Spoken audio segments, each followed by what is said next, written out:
ગુજરાતમાં આદિજાતિ વિકાસ વિભાગ માટે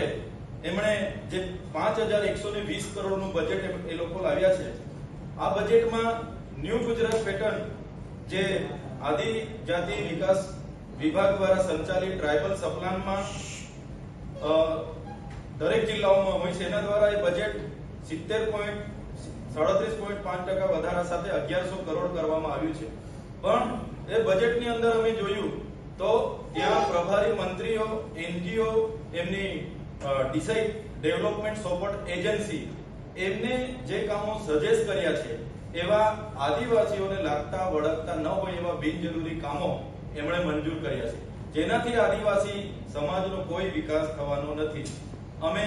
સમરસ, કુમાર અને કન્યા છાત્રાલયોની માંગો કરી હતી, એમાં પણ એમણે કોઈ રોડમેપ એમાં જણાવ્યો નથી. સાથે સાથે આદિજાતિ વિકાસ વિભાગ દ્વારા જે પોસ્ટ મેટ્રિક શિષ્યવૃત્તિની યોજના ચાલુ હતી,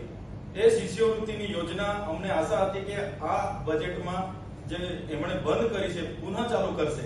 પણ એવી પણ કોઈ પણ જાતની જોગવાઈ એ અમારા ઉચ્ચ અભ્યાસ કરતા વિદ્યાર્થીઓ માટે એમણે કરી નથી.